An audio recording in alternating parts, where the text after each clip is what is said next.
Il est 23 heures, bonsoir à tous et merci de votre attention. Voici les titres à la une de l'actualité ce samedi.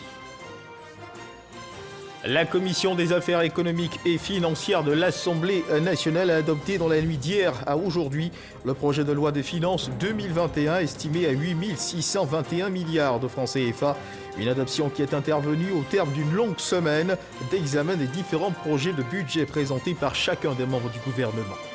Le ministre de la Sécurité et de la Protection civile, Diomandé Vagondo, a échangé avec ces hommes. Objectif, les féliciter pour le professionnalisme dont ils ont fait preuve pendant l'élection présidentielle du 31 octobre dernier. On en parle dans cette édition.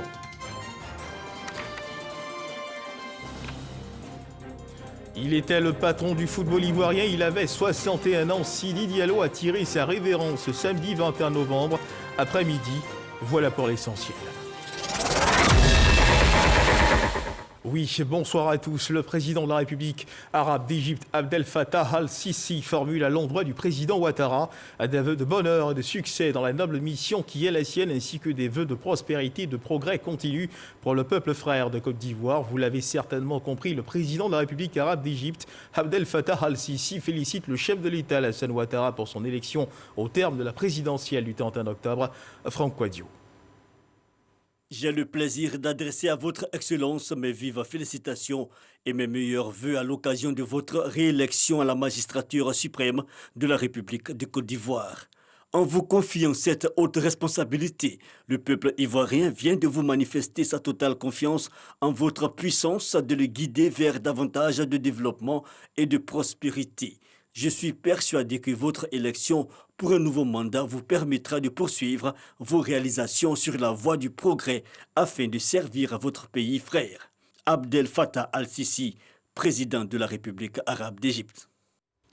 Et message de félicitations également du président de l'Union des Comores, Azali Assoumani, qui dit, et je cite, « Excellence, Monsieur le Président et très cher frère, votre brillante réélection à la magistrature suprême de votre pays frère me donne l'agréable opportunité de vous adresser mes très chaleureuses félicitations ainsi que mes vœux de bonheur et de bonne santé. Je vous adresse également mes vœux de succès dans l'accomplissement de votre noble mission pour plus de paix, de stabilité et de progrès dans votre pays frère. » Nous le disions à l'instant dans les titres, la Commission des affaires économiques et financières de l'Assemblée nationale a adopté dans la nuit d'hier à aujourd'hui le projet de loi de finances 2021 estimé à 8 621 milliards de francs CFA. Une adoption qui a intervenu au terme d'une longue semaine d'examen des différents projets de budget présentés par chacun des membres du gouvernement. Une première étape franchie avec succès par le budget programme mis en place par le ministre du Budget et du Portefeuille de l'État, Jean-Louis Pangou. Épilogue d'une longue semaine d'échanges et de débats autour du projet de loi de finances 2021. Il a été adopté dans la nuit d'hier vendredi par les membres présents de la Commission des affaires économiques et financières. 8 621 milliards de francs CFA, soit une hausse de plus de 6% à la mesure des ambitions de développement économique de la Côte d'Ivoire. Nous avons là un budget qui, comme l'année dernière, s'organise en dotation et en programme. Mais cette année budgétaire va être marquée par les premières évaluations de ce qui a été exécuté l'année dernière avec la juridiction financière qui est la Cour des comptes. Et puis on pourra, avec la représentation nationale, apprécier au moment de l'adoption de la loi de règlement qu'est-ce qui a bien pu être fait avec les ressources qui ont été mises à la disposition des ministères. L'examen de ce projet de loi a vu se succéder devant la Commission une quarantaine de ministres, dont le dernier groupe était constitué des ministres du Commerce, de la promotion des PME et de l'artisanat. Première grande étape franchie dans le processus d'adoption du budget programme 2021. Sa validation par la Commission des affaires économiques et financières ouvre la voie à son adoption en session plénière au Parlement. Et poursuivant l'examen du projet de loi de finances 2021, les députés membres de la Commission des affaires économiques et financières de l'Assemblée nationale ont adopté les budgets de 8 ministères, projets de budget présentés par les titulaires de ce portefeuille ministériel dans le cadre global du deuxième exercice du budget programme entré en vigueur en Côte d'Ivoire depuis janvier 2020. On retrouve Jean-Louis Pangou. Ville, transport, affaires maritimes, promotion de l'investissement privé, économie numérique et de la poste à la mi-journée, suivi en début d'après-midi par les ressources animales et halieutiques, l'agriculture et le développement rural, ainsi que la promotion de la riziculture. Tous les titulaires de ces portefeuilles ministériels se sont prêtés à l'exercice du passage devant les députés membres de la Commission des affaires économiques et financières de l'Assemblée nationale. Objectif, faire adopter leur budget respectif afin d'assumer leur partition dans le développement économique de la Côte d'Ivoire. Pour l'année 2021, nous avons inscrit un certain nombre d'actions qui vont dans le sens de l'embellissement, dans le sens de la planification urbaine, dans le sens de la fluidité urbaine et dans le sens de l'adressage des rues. Et dans ce budget, nous avons deux programmes. Le programme au niveau de l'administration, le deuxième programme, c'est le transport maritime. Le transport maritime qui est, ma foi, la plus grosse partie. Et dans cela, il y a les investissements. Toute l'action que nous allons mener au cours donc, de ce budget 2021 sera axée sur l'accélération justement des mesures d'accompagnement, des réformes pour permettre au secteur privé, un, de mieux s'exprimer et deux, à l'environnement des affaires de pouvoir croître. Je veux dire l'attractivité de la Côte d'Ivoire. Tout ce qui est donc la relance du secteur postal, la relance aussi, la dynamisation ou redynamisation de toute la politique de l'économie numérique qui est d'accélérer donc la digitalisation de notre pays. 57,605 milliards de francs CFA, c'est ce qu'il faudra pour la réalisation des chantiers de modernisation et de professionnalisation dans le secteur des transports. Ce budget a été augmenté d'à peu près 21%, premièrement pour nous permettre donc de supporter les impacts négatifs donc de la Covid. Deuxièmement, relancer donc les différents secteurs de transport, mais également poursuivre un certain nombre de projets importants. Quant au ministère des Ressources animales et halieutiques, de l'Agriculture et du Développement rural, ainsi que de la promotion de la riziculture, le principal chantier reste la préservation des acquis des leaders agricoles de la Côte d'Ivoire, tout en veillant à l'autosuffisance alimentaire. Notre souhait, c'est d'améliorer et de continuer d'ailleurs à le faire toujours, les conditions de vie des producteurs qui sont dans nos différents domaines d'activité. C'est un budget qui est important, mais nous allons tâcher de compenser la différence que nous n'avons pas pu obtenir en raison des difficultés que nous connaissons en nous ouvrant à l'extérieur. Au total, ces 8 ministères ont présenté un budget cumulé de 321 milliards de francs CFA. Les membres présents de la Commission des affaires économiques et financières se sont tous déclarés favorables à l'ouverture de ces crédits. Deuxième titre de ce journal, à la place d'armes de la préfecture de police d'Abidjan, le ministre de la Sécurité et de la Protection civile, Vagondo Diomandé, a échangé avec ces hommes. Il s'agissait pour lui de transmettre à l'ensemble des agents de police les félicitations du président de la République, Alassane Ouattara, pour le professionnalisme dont ils ont fait preuve pendant l'élection présidentielle du 31 octobre dernier à Boussanogo. Préfecture de police d'Abidjan. Le ministre de la Sécurité et de la Protection civile, Vagondo Diomandé, au contact de ces hommes. Ce pour leur transmettre les félicitations du président de la République, Alassane Ouattara, pour le professionnalisme dont ils ont fait preuve durant le scrutin présidentiel du 31 octobre dernier. Vagondo Diomandé a également traduit sa satisfaction au directeur général de la police nationale, Youssouf Kouyaté, et à l'ensemble des fonctionnaires de police pour le travail abattu dans le respect des droits humains. Nous avons donné une autre image à la police nationale, mais pas seulement une image visuelle, une image en termes de comportement. Vous l'avez prouvé au cours de ces élections qui viennent de passer, par votre sang-froid. Vous l'avez prouvé par votre professionnalisme. Grâce à vous, chers policiers de Côte d'Ivoire, nous avons pu organiser cette élection présidentielle. Malgré les initiatives que certains de nos concitoyens ont cru bon de prendre pour contrecarrer cette échéance qui est contenue dans notre Constitution et qui devait être respectée. Grâce à vous, aux côtés des autres forces de défense et de sécurité, vous avez permis à l'État de Côte d'Ivoire de se valoriser aux yeux de l'opinion nationale et internationale. Vagondo Diomondé a par la même occasion réitéré son engagement à mener à terme le processus d'amélioration des conditions de vie et de travail de ces hommes, ainsi que la mise en œuvre de la réforme de la police nationale, avant de les exhorter à relever les défis à venir, notamment la sécurisation des fêtes de fin d'année. Et je vous invite à présent à suivre un extrait du communiqué lu par le procureur de la République, Ado Richard, qui était présent sur le plateau du journal 20h, présenté par Marie-Laure Ngor. Communiqué du procureur de la République d'Abidjan. Le samedi 31 octobre 2020, un convoi de 3 véhicules à bord desquels se trouvaient 3 chauffeurs et 3 agents des forces de l'ordre affectés à la sécurité du ministre du Budget et du portefeuille de l'État avait été pris à partie dans le village de Zata, sur l'axe Boisflé-Yamsoko, aux environs de 16 heures.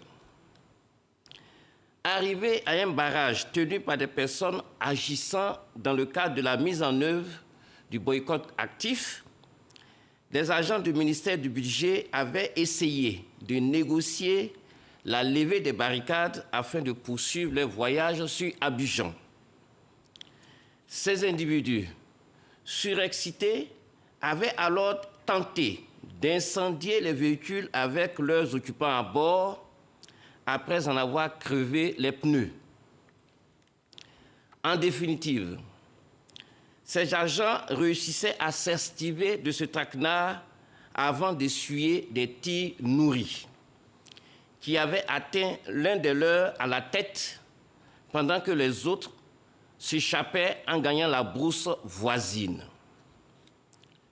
Au triste bilan de cette agression terroriste, l'on note les 3 véhicules du ministère du Budget incendiés et un agent, l'adjudant Sanogo Seydou, porté disparu. Face à ces faits d'une particulière gravité, la gendarmerie nationale a entrepris de retrouver l'agent disparu. C'est ainsi que les enquêtes menées ont abouti à l'indication d'une sépulture sommaire faite à 15 mètres de la route principale entre les villages d'Aboua, Kwassikro et de Bonzi, à quelques encablures du lieu de l'attaque. Cette sépulture serait celle de l'adjudant Sanogo Seydou. La sépulture ouverte en présence du procureur de la République près le tribunal de première instance de Bouaké, agissant sur délégation du procureur de la République d'Abidjan, permettait de constater la présence d'un corps calciné à la boîte crânienne éclatée, sommairement enseveli dans un linceul blanc. 98 personnes ont été interpellées et 44 téléphones portables saisis pour enquête. Les auditions de ces personnes permettront d'identifier les auteurs, les complices et les commanditaires de cette barbarie. Le corps découvert a été dirigé sur Abidjan en vue d'une autopsie médico-légale afin de déterminer les causes de la mort. C'est le lieu pour le procureur de la République d'indiquer que les enquêteurs sont à pied d'œuvre pour faire toute la lumière sur les incidents graves survenus avant, pendant et après l'élection présidentielle du 31 octobre 2020. Il tient à assurer l'opinion nationale et internationale que toutes les localités où ces faits d'une particulière gravité se sont produits sont concernées par les enquêtes ouvertes. Le procureur de la République tient enfin à appeler les uns et les autres à la retenue, à la pondération et à la responsabilité afin de préserver des vies humaines. Fait à Abidjan le 21 novembre 2020, le procureur de la République. Plusieurs actes d'extrême gravité ont été posés. Déjà, quand une infraction pénale classique est commise, le procureur de la République met en branle ses structures, notamment les enquêteurs, afin de rechercher, appréhender et rassembler tous les indices permettant de mettre en cause les personnes qui ont posé les actes infractionnels. Lorsqu'il s'agit d'infractions de masse, comme celle auxquelles nous avons assisté, le procureur de la République prend la deuxième casquette qui concerne la conduite de la cellule spéciale d'enquête, d'instruction et de lutte contre le terrorisme. Il faut dire qu'en Côte d'Ivoire, quel que soit le lieu de la Côte d'Ivoire où un seul acte de terroriste a été posé, il n'y a que le parquet d'Abidjan qui est compétent. Et c'est donc à travers la cellule spéciale dont les éléments sont déjà en enquête. Aujourd'hui même, plusieurs personnes ont été auditionnées, plusieurs personnes sont déjà interpellées, et même au jour d'aujourd'hui, il y a des personnes qui sont victimes, qui ont été blessées dans plusieurs localités, notamment en bateau et autres, qui ont été dirigées sur Abidjan, eu égard à la gravité de leurs blessures, qui ont été aujourd'hui même auditionnées par les enquêteurs dirigés par le procureur de la République. Donc, c'est dire que plusieurs enquêtes sont déjà ouvertes, quel que soit le lieu, pour permettre de rechercher tous ceux qui, de près ou de loin, soit parce que ces personnes-là ont donné des ordres, soit parce que ces personnes ont exécuté, soit parce que ces personnes ont de façon en complicité avec ces personnes, posé ces actes infractionnels. Voilà, à l'instant, le procureur de la République, Kado Richard. La ville de Bouaké aura bientôt un hôtel de ville flambant neuf, cela grâce à un financement de la Banque mondiale à hauteur de 2,5 milliards de francs CFA, communément appelé Palais du Carnaval. Les travaux avancent. Visite guidée avec Kader Sogodogo. Voici le Palais du Carnaval il y a seulement quelques mois. Aujourd'hui, il présente un tout autre visage. Il est revenu à sa vision première, l'hôtel de ville de Bouaké. Démarré en 1970, les travaux seront arrêtés en 1974 avant de repartir de plus belle en 2020, soit 46 ans après. Il sera le meilleur pour Bouaké. C'est un bâtiment régalien, c'est l'hôtel de ville. C'est dans ce bâtiment que le maire va pouvoir exercer sa fonction de maire. C'est la raison principale qui a poussé la Banque mondiale à accepter de nous financer, puisque la Banque mondiale veut faire de Bouaké un pôle de développement. Les travaux englobent deux volets importants, la construction et la technique, et les choses avancent. Tout ce qui est maçonnerie ou autre là, on a presque terminé. On est en train de faire les enduits extérieurs et l'enduit intérieur. Là, vous voyez sur la façade principale, à l'entrée, on est en train de faire l'enduit pour un peu finaliser ce qui est le gros œuvre. Nous faisons de l'électricité, puis tel que vous voyez les tirages de choses, tubes orange, les tirages de câbles et puis la climatisation aussi. Avec une centaine de bureaux, l'hôtel de ville, tout en abritant les services municipaux, va s'ouvrir à d'autres entités qui comptent dans le développement de Bouaké. Le rez-de-chaussée est été attribué à deux entreprises qui sont le CPC et l'agence Côte d'Ivoire PME. Et le deuxième étage où nous sommes est consacré au centre des affaires. C'est-à-dire qu'il y aura des bureaux qui sont mis à la disposition des opérateurs économiques qui pourront être loués. Il y a une très belle salle de spectacle, l'ancienne salle qu'on appelait Carnaval, la salle Carnaval, va être aménagée et nous souhaitons pouvoir l'aménager de façon à la moduler en fonction du nombre de spectateurs. Les travaux sont suivis et contrôlés. Tout se passe bien sous notre supervision justement, on est là pour ça, pour veiller à ce que le marché soit exécuté de façon conforme aux dispositions que prévoit le marché. 2,5 milliards de francs CFA dans le cadre du projet d'infrastructure pour le développement urbain et la compétitivité des agglomérations secondaires, PUDICAS, un projet de la Banque mondiale. L'hôtel de ville de Bouaké sera livré dans 10 mois.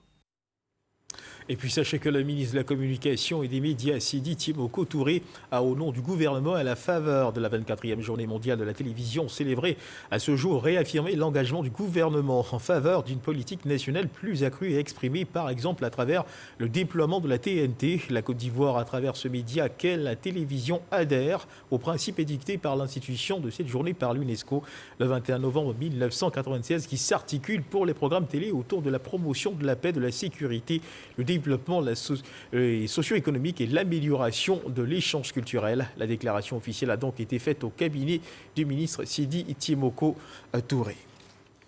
Le monde entier a célébré hier donc 20 novembre la journée mondiale de l'enfance et au cours de cette célébration de la journée mondiale de l'enfance, les enfants ont pris les commandes des studios de Radio Côte d'Ivoire. Oui, l'entreprise de médias publics s'est engagée à donner la parole aux enfants afin de sensibiliser les populations sur le respect de leurs droits et de leur bien-être, surtout en cette période de crise sanitaire due à la Covid-19. Et cette année, la journée mondiale de l'enfance marque également le 31e anniversaire de l'adoption de la déclaration de la Convention relative aux droits de l'enfant. Jean-Marc Djadji. Commune du Plateau, siège de la Radio Nationale. Il est 9h. Comme à l'accoutumée, les journalistes et chefs de département doivent se parler pour décider du traitement de l'actualité et du fonctionnement des services. Mais aujourd'hui, ce sont les enfants qui prennent les commandes de la conférence de rédaction. Bonjour mesdames les chefs de service et messieurs les chefs de département. Nous allons tout de suite démarrer cette réunion. La réunion va s'achever. Madame la directrice, est-ce que vous avez quelque chose à dire? Aujourd'hui, c'est la journée mondiale de l'enfance. Alors, je vous invite à respecter les droits de nos enfants pour que nous puissions exiger d'eux de remplir leurs devoirs. Radio Côte d'Ivoire célèbre à travers cette action la Journée mondiale de l'enfance. La chaîne nationale veut sensibiliser le public sur le respect des droits des enfants et démontrer sa solidarité envers les enfants les plus vulnérables en les laissant prendre les rênes de la radio. Le message que je peux lancer aux parents et aux enfants, aux parents tout d'abord, c'est de respecter le droit des enfants car les enfants ont les mêmes droits que les adultes. Eux, aux enfants, c'est de respecter leurs parents car cela fait partie de leurs devoirs quotidiens. Nos enfants ont des devoirs comme ils ont des droits. Mais nous devons assurer ces droits parce qu'ils ne sont pas en mesure d'assurer eux-mêmes ces droits. C'est les parents, c'est la population, c'est tout le monde. Pour la commémoration de la Journée internationale des droits des enfants, Radio Côte d'Ivoire s'engage dans une belle ambiance à réinventer un monde meilleur pour tous les enfants de Côte d'Ivoire. Et puis le ministre des Sports d'Europaulin Claude était sur le plateau de 20h, porteur d'une triste nouvelle, celle du décès d'Augustin Sidi Diallo, président de la Fédération ivoirienne de football, la FIF, des suites de la Covid-19. Je vous invite à l'écouter. J'ai le profond regret d'annoncer le décès dans l'après-midi de ce samedi 21 novembre 2020 de M. Augustin Sidi Diallo, président de la Fédération ivoirienne de football. J'exprime au nom de son Excellence, M. Alassane Ouattara, président de la République, et au nom du gouvernement de notre pays, les condoléances les plus attristées à la famille éplorée, à la Fédération ivoirienne de football, ainsi qu'à la grande famille du mouvement sportif. Les informations concernant les obsèques de notre illustre disparu vous seront communiquées ultérieurement.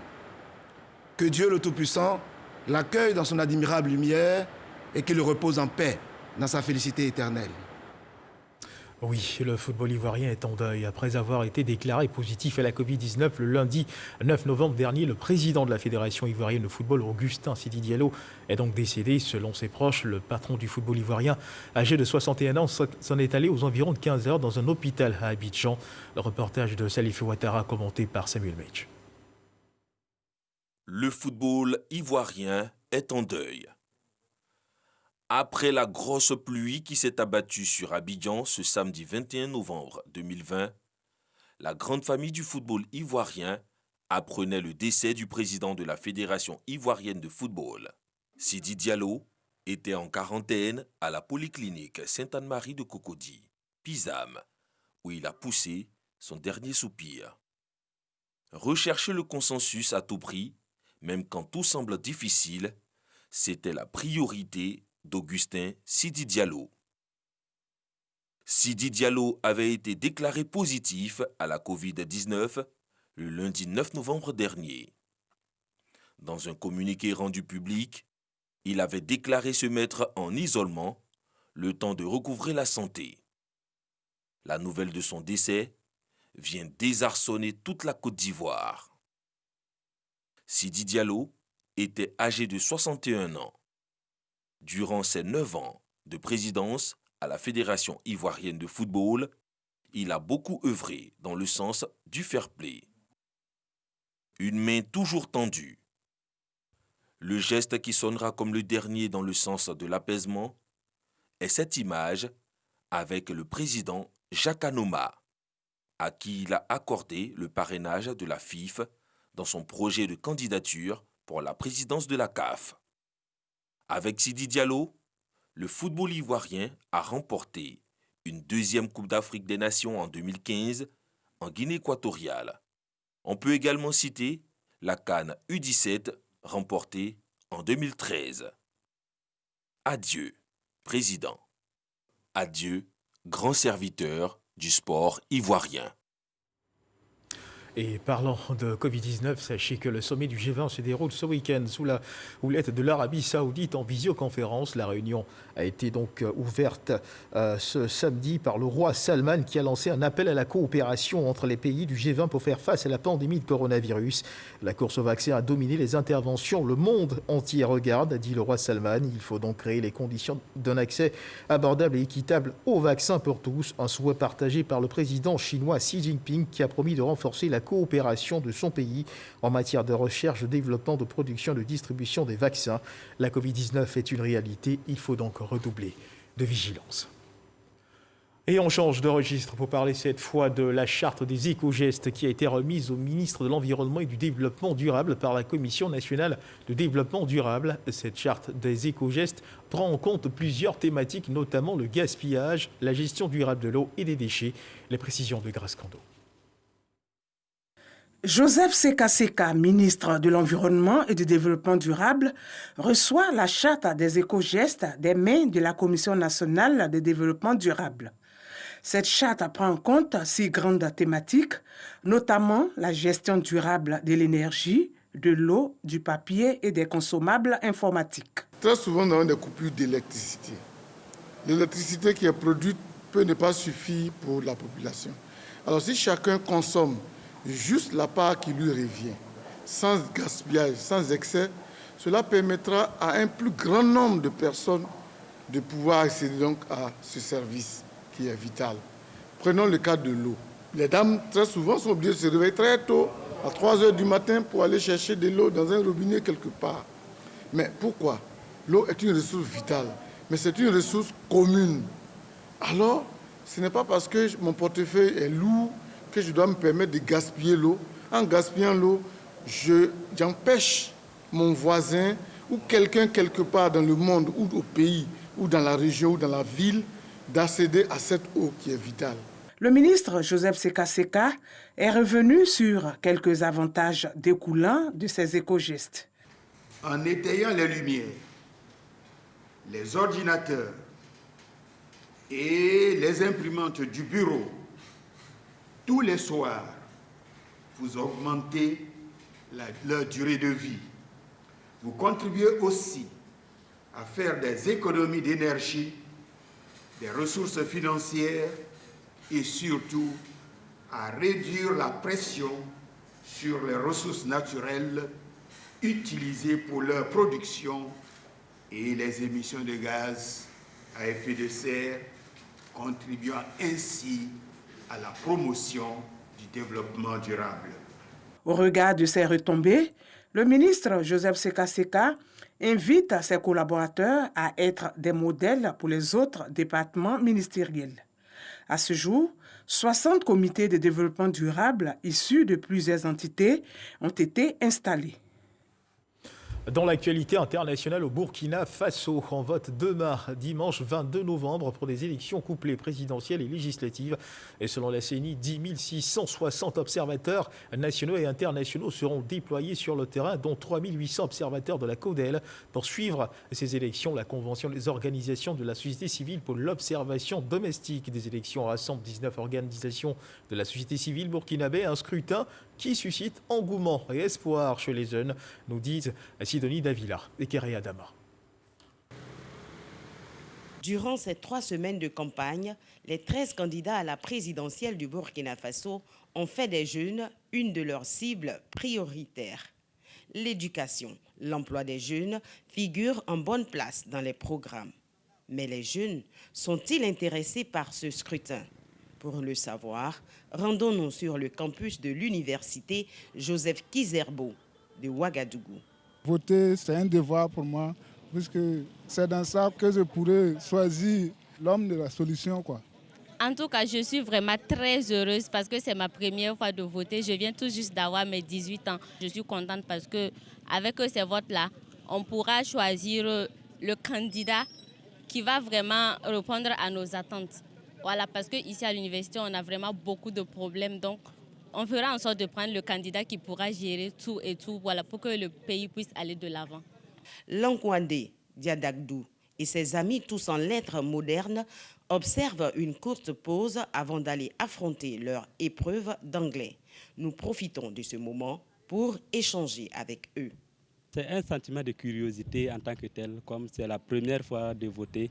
Nous souhaitons pour ces élections la transparence et une forte mobilisation de la jeunesse pour changer les problèmes que nous vivons et que nos conditions de vie aussi soient améliorées. Estelle Ilboudo, contrairement aux autres, a un sentiment plutôt mitigé sur son droit de vote. C'est en quelque sorte une joie parce que je vais participer ma première fois, donc ça fait quand même de la joie, mais bon, pas trop de joie parce que vu les circonstances autour des élections et tout, vu ce que le Burkina a eu à endurer, je ne suis pas trop excitée à l'idée de voter, quoi.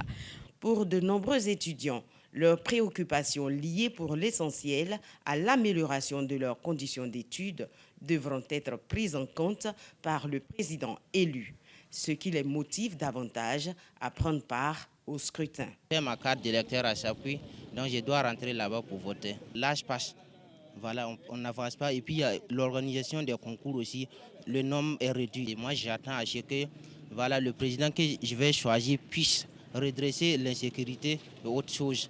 Voilà, tel que le retard qui sévit au niveau du campus, voilà, et dans les autres universités privées. Les jeunes représentent 52% de l'électorat burkinabé sur les 6 492 026 électeurs inscrits sur la liste électorale pour ce double scrutin. Très courtisés par les candidats au cours des campagnes électorales, ces jeunes savent que leur voix compte, d'où leur engouement pour le vote de ce dimanche. Et c'est la fin de cette édition. Merci de nous avoir suivis. Je vous retrouve demain 10h pour le flash d'information, 13h pour le journal. Dieu garde la Côte d'Ivoire.